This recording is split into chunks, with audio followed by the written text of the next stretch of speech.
to Gail's Kitchen. Today I'm going to show you how to make a bird's nest cake for Easter. So let's get started. You're going to take a yellow cake mix, a box cake mix of your choice. Pour that in the bowl. 1 20-ounce can of crushed pineapple, including the liquid. You're going to pour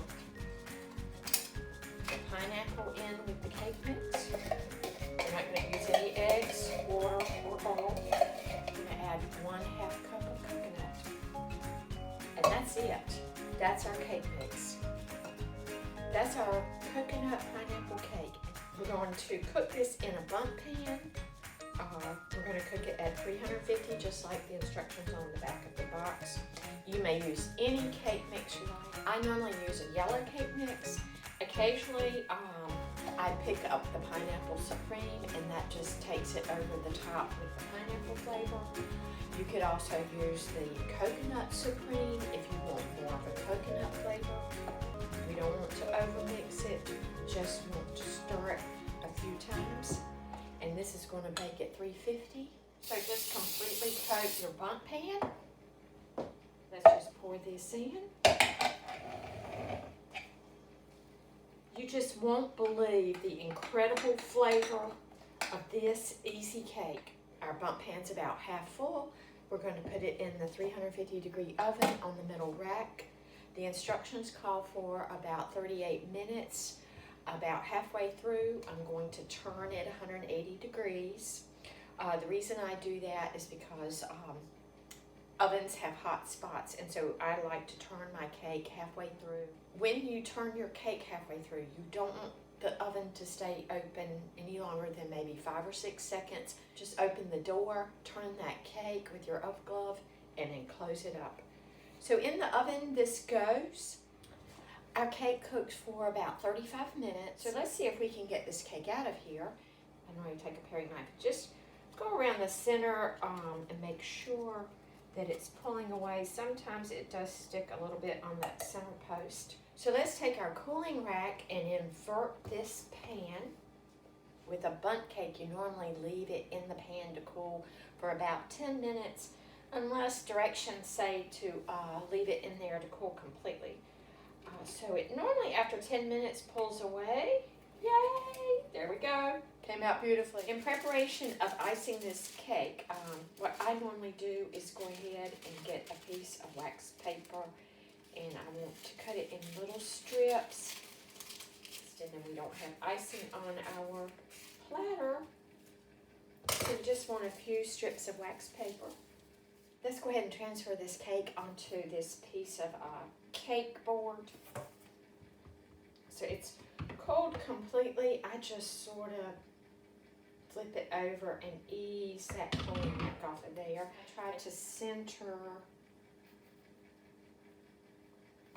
the cake cardboard. There, so that transferred pretty good. And let's just take these strips of wax paper and slide them up under.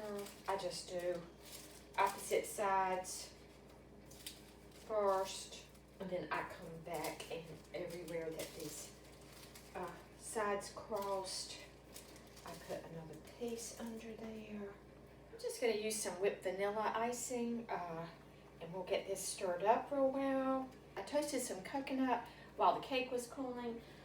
You need about 1.5 cups, and you put that in the oven at 350 degrees for about 8 or 9 minutes. If you've never toasted coconut before, you really do have to keep an eye on it. So let's get this cake iced and put some coconut on there.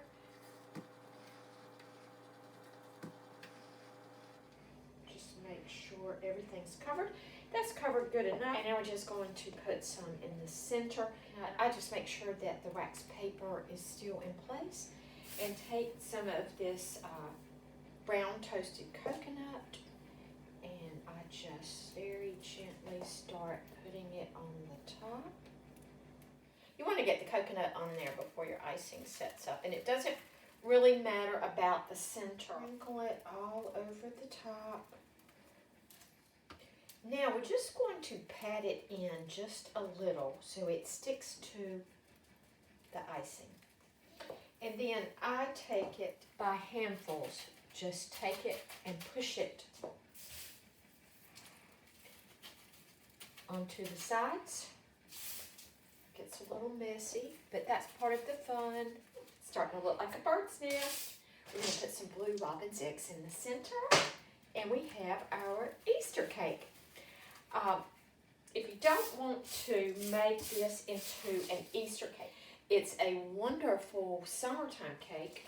It has that tropical feel with the pineapple coconut, and you can make the simple glaze with a little orange juice in it. If you want to make a bird nest cake for Easter, this is the cake for you. Now we can pull out the wax paper strips. This is why I like the long, slender strips. You can just ease them out of there.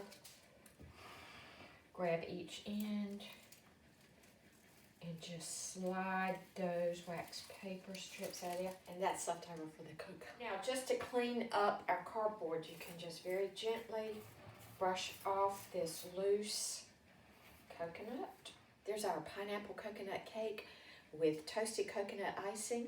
And one final step to make it into a bird's nest. We're going to take some of these. I'm using malted milk balls. You can use any kind of eggs. I think it looks really pretty with the blue ones in there.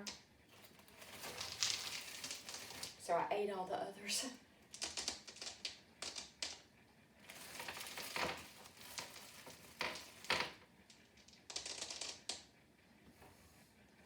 And there's our bird's nest cake.